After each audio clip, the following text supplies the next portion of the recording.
Local বাসগুলোয় ঢাকায় যখন একজন মা অথবা বোন যখন উঠে, আমি গুলিস্তানে কয়েকবার দেখেছি, যখন লোকাল বাসগুলোয় পুরুষ বাসের মধ্যে একজন নারী যখন উঠে, দেখবেন যে হেলফাররা অনেক সময় তার গা টাচ করে, শরীর টাচ করে। আপনি কি চাইবেন যে আপনার বউয়ের শরীর আরেকজন হেলফার টাচ করুক? তা আপনি তো চাইবেন না। আপনি কি চাইবেন যে আপনার মায়ের পিঠে আরেকজন পুরুষ হাত দেখ? আপনি তো চাইবেন না। অনেক সময় দেখবেন যে নারীরা এভাবে দাঁড়িয়ে আছে, সেটা মেট্রো ট্রেনে হোক অথবা বাসের মধ্যে হোক। অনেক কাপুরুষ আছে যারা একেবারে হাইওয়ান, এরা কিন্তু নানানভাবে তার কোহনা দিয়ে অথবা কনুই দিয়ে অথবা বডি দিয়ে সে কিন্তু স্পর্শ করতে চায় এবং আকাঙ্ক্ষা তার ভিতরে যাকে।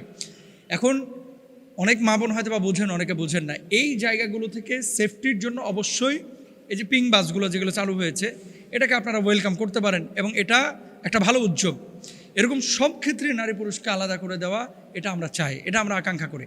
মহিলারা যে বাস চালাচ্ছেন, এই বাস চালানো একজন নারীর জন্য বা মহিলার জন্য জায়েজ আছে কিনা। 2 নম্বর, নারীরা বাড়ি চালাইতে পারলে নারীরা গাড়ি চালাইতে পারবে না কেন? ভেরি ভেরি ইম্পর্টেন্ট দুটো বিষয়। ঠিকই তো বলেছেন যে নারীরা বাড়ি চালাইতে পারলে নারীরা গাড়ি চালাইতে পারবে না কেন। আমি শুনি নাই যে কোনো হুজুর এই বাস চালানোকে হারাম বলেছেন, আমি শুনি নাই। হয়তোবা যদি কেউ বলে থাকেন তাহলে তিনি ভুল বলেছেন। নারীরা কি ড্রাইভ করতে পারবে না? রাসূল আকরাম সাল্লাল্লাহু আলাইহি ওয়াসাল্লামের জামানায় কুরাইশ বংশের যে নারীরা, তারা উট চালনায় বা উট পরিচালনা, উটে সাওয়ারি হতে তারা বেশ এক্সপার্ট ছিলেন। শরীয়তের কোনো বিষয়কে আপনি হারাম বলার জন্য অকাট্য দলিল লাগে, হয় কোরআনের অথবা সুন্নাহের। এখন একজন নারী গাড়ি চালাচ্ছে, সে শালীনতার সাথে যদি গাড়ি চালায়, বাইক চালায়, সাইকেল চালায়, নিজের হাজতের জন্য, প্রয়োজনের জন্য, প্রয়োজন মেটাতে অবশ্যই এটা সে চালাইতে পারে। কিন্তু হ্যাঁ, পরিবেশটা সুশৃঙ্খল হওয়া লাগে, এটার জন্য কিছু শর্ত শরায়েত আছে।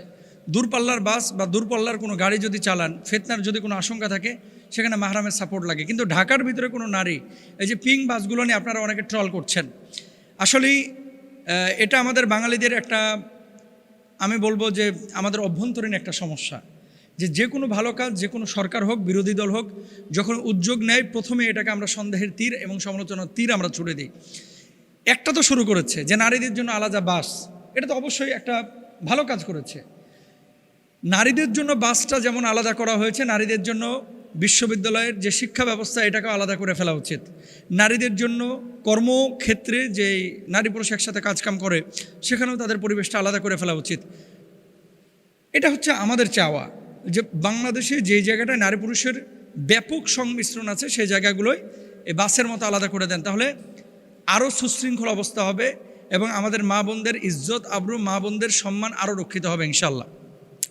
আপনি কি জানেন যে এই যে লোকাল বাসগুলোয় ঢাকায় যখন একজন মা অথবা বোন যখন উঠে, আমি গুলিস্তানে কয়েকবার দেখেছি, যখন লোকাল বাসগুলোয় পুরুষ বাসের মধ্যে নারীরা, তাদের জন্য সংরক্ষিত আসন কয়টা? 9টা।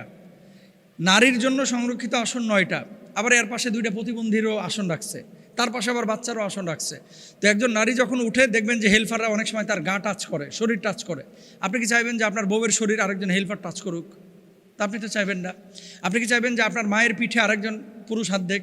আপনি তো চাইবেন না। অনেক সময় দেখবেন যে নারীরা এভাবে দাঁড়িয়ে আছে, সেটা মেট্রো ট্রেনে হোক অথবা বাসের মধ্যে হোক। অনেক কাপুরুষ আছে যারা একেবারে হাইওয়ান, এরা কিন্তু নানানভাবে তার কোহনা দিয়ে অথবা কনুই দিয়ে অথবা বডি দিয়ে সে কিন্তু স্পর্শ করতে চায় এবং আকাঙ্ক্ষা তার ভিতরে যাকে। এখন অনেক মা বোন হয়তো বা বুঝেন, অনেকে বুঝেন না। এই জায়গাগুলো থেকে সেফটির জন্য অবশ্যই এই যে পিং বাসগুলো যেগুলো চালু হয়েছে, এটাকে আপনারা ওয়েলকাম করতে পারেন এবং এটা একটা ভালো উদ্যোগ। এরকম সব ক্ষেত্রে নারী পুরুষকে আলাদা করে দেওয়া, এটা আমরা চাই, এটা আমরা আকাঙ্ক্ষা করি। এখন আসেন রাসূল সাল্লাল্লাহু আলাইহি ওয়াসাল্লাম কি বলছেন। আল্লাহ নবী সাল্লাল্লাহু আলাইহি ওয়াসাল্লামের জামানায় নবীজির স্ত্রীগণ, নারী সাহাবীগণও উট চালিয়েছেন, উটের পিঠে চড়ে সফর ও যাতায়াত করেছেন। সহিহ হাদিসে এসেছে, আল্লাহ রাসূল সাল্লাল্লাহু আলাইহি ওয়াসাল্লাম ইরশাদ করেছেন, উষ্ট্রারোহী নারীদের মধ্যে কুরাইশের নেক নারীরাই সর্বোত্তম। তারা সন্তানের প্রতি শৈশবে খুব স্নেহশীল এবং স্বামীর সম্পদের উত্তম হেফাজতকারী। তো নারীরা যদি উট পরিচালনায় এক্সপার্ট তখন হয়ে থাকেন, উট পরিচালনা করতে পারেন, তাহলে বর্তমানে নারীরা কেন গাড়ি চালাতে পারবেন না? তবে হ্যাঁ, একটা বিষয় ভুল বুঝবেন না, নারীদের প্রথম কাজ হচ্ছে ঘর সামলানো। এরপরে এই সামলানোর পরে যদি সুযোগ থাকে, তাহলে অবশ্যই বাইরে এসে শালীনতার সাথে কাজ করতে পারে, ব্যবসা বাণিজ্য, চাকরি বাকরি। আল্লাহ তাআলা আমাদের সবাইকে বোঝার তৌফিক দান করুন।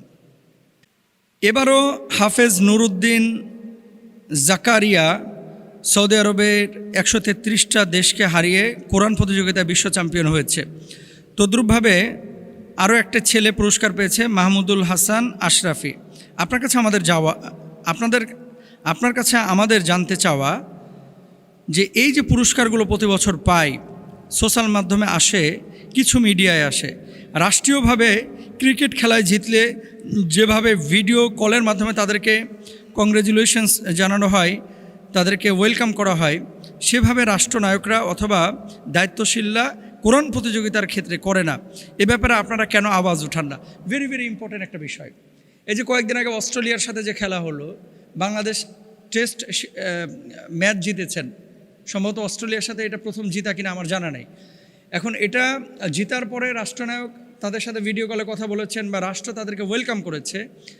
হাফেজ জাকারিয়া দেখেন, বিশ্ব চ্যাম্পিয়ন বাংলাদেশে অন্য ক্ষেত্রে বারবার হতে না পারলেও, যেমন ক্রিকেটে বিশ্ব চ্যাম্পিয়ন বাংলাদেশ হয় নাই, ফুটবলে বিশ্ব চ্যাম্পিয়ন বাংলাদেশ হয় নাই, তারপরে হকিতে বিশ্ব চ্যাম্পিয়ন বাংলাদেশ হয় নাই, কিন্তু কোরআন প্রতিযোগিতায় বারবার কিন্তু বাংলাদেশ বিশ্ব চ্যাম্পিয়ন হয়েছে। তাহলে সেক্ষেত্রে দেখেন, যে দেশে জ্ঞানীদেরকে কদর করা হয় না সে দেশে জ্ঞানী তৈরি হয় না। এখন হাফেজ নুরুদ্দিন জাকারিয়া সহ মাহমুদুল হাসান আশরাফি যারা বিশ্ব চ্যাম্পিয়ন হয়েছে, রাষ্ট্রের কাছে আমাদের এক্সপেকটেশন, রাষ্ট্রের কাছে আমাদের চাওয়া হচ্ছে এই কোরআনের বিশ্ব চ্যাম্পিয়নদেরকে আপনারা দোতলা বাস উন্মুক্ত করে যেভাবে স্পেনে বিশ্বকাপকে রিসিভ করেছে, বিশ্বকাপ টিমকে রিসিভ করেছে, এদেরকে রিসিভ করা উচিত। আমি যতটুকু জানি আজকে জুমার দিন, জুমার আগে বা পরে হয়তো বা তারা এয়ারপোর্টে নামবে, এবং আমার খুব ইচ্ছা ছিল যে আজকে জুমা যদি না থাকতো, মসজিদে এখন যদি আসা না লাগতো, আমি সেখানে যাইতাম। এটা আমার বিবেক থেকে আমাকে সায় দেয় যে আসলে উচিত এগুলোতে যাওয়া। কারণটা কি? তাদেরকে ইন্সপাইরেশনের জন্য, উৎসাহিত করার জন্য। তো রাষ্ট্রের নাগরিক হিসেবে, একজন সাধারণ নাগরিক হিসেবে রাষ্ট্রনায়ক প্রধানমন্ত্রীর কাছে আমাদের আকুল আবেদন এবং আহ্বান যে যেভাবে ক্রিকেটকে দেখা হয়, যেভাবে ফুটবলকে দেখা হয়, তার চাইতে অনেক বেশি সম্মানের হচ্ছে কোরআন প্রতিযোগিতা, আল্লাহর কালাম। ক্রিকেট ফুটবলের সংবর্ধনা, ওয়েলকামিংয়ের সাথে এই বিশ্ব চ্যাম্পিয়নদের ওয়েলকামিং একরকম হবে না। তবে আমাদের নেক্সট জেনারেশন যারা সেকেন্ডে আসছে, থার্ডে আসছে, তাদেরকে উৎসাহিত করার জন্য অবশ্যই এই বাচ্চাদেরকে আপনারা ওয়েলকাম করা উচিত। আরেকটা বিষয় দেখবেন, কোন মাদ্রাসায় বাচ্চাদেরকে ব্যাড টাচ করা হয়েছে, কোন মাদ্রাসায় বলৎকার হয়েছে, কোন মাদ্রাসায় কি হয়েছে, হোক বা না হোক। আমি 3 দিন আগের একটা ঘটনা বলতেছি, ফেনীর এক মাদ্রাসার আমাদের একজন শায়েখ বললেন যে বাচ্চা গোটা মহল্লা প্রচার করে দিয়েছে যে তাকে বলাৎকার করা হয়েছে। আসলে পরবর্তীতে পুরো মাদ্রাসার সিসি ক্যামেরা তদন্ত করে 12-14 ঘন্টা তাকে জেরার পরে ছেলেটা বলতেছে আমি মাদ্রাসায় পড়বো না, এর লাগে হুজুরের উপর আমি অপবাদ দিচ্ছি, যখন ধরা খাইছে। এরকম অসংখ্য ঘটনা যখন সোশ্যাল মাধ্যমে কোনো একটা ক্লু পাই, হুজুররা খারাপ, ইমামরা খারাপ, আলেমরা খারাপ, মাদ্রাসার হুজুররা এই করে সেই করে, প্রচুর নেগেটিভ নিউজ তারা দেখবেন উৎসাহী হয়ে তারা ভয়েস ক্রিয়েট করে বা নিউজগুলো করে। বিশ্ব চ্যাম্পিয়ন হাফেজ, আজকে দেখেন কয়টা মিডিয়া যায়, মানে এরা পজিটিভ বিষয়গুলোকে কিন্তু ওইভাবে ক্রিয়েট করে না। তাহলে এখন তো হাতে হাতে সবার মিডিয়া, আমাদের মিডিয়া আমাদেরকেই তৈরি করতে হবে এবং আমাদেরকেই কাজ করতে হবে, এদেরকে প্রমোট করতে হবে, যাতে করে মানুষ জানতে পারে যে না, সব মাদ্রাসা এরকম হয় না। কিছু মাদ্রাসা আছে, অধিকাংশ মাদ্রাসায় আছে যেখানে বাচ্চাদেরকে মারধর করা হয় না, আদর সোহাগ করে পড়ানো হয়, তবে বিচ্ছিন্ন কিছু ঘটনা ঘটে, এদের ব্যাপারে সচেতন হতে হবে, এটাও সত্য। আল্লাহ বুঝদান করুক, আমিন।